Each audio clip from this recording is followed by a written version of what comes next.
Get ready for an amazing upcoming auction on January 9th through 11th, 2024. This auction is for the surplus assets to the ongoing operations of EcoSense lighting. This is a complete 30,000 square foot facility closure in Fremont, California.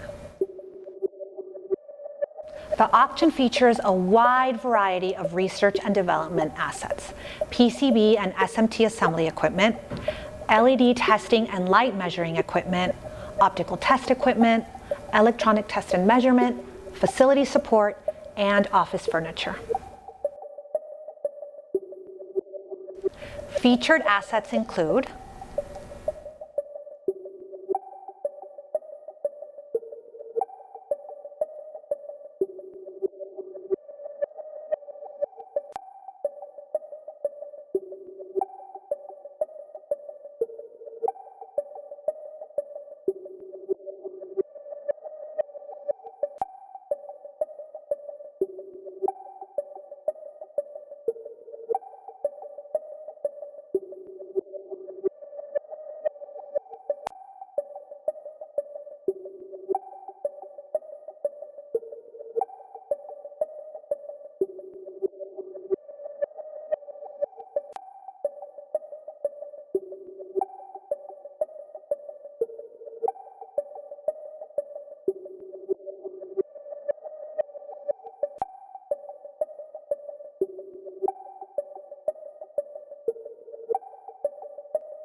This is a fantastic offering you do not want to miss.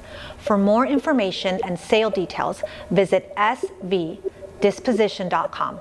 See you all when the bidding begins.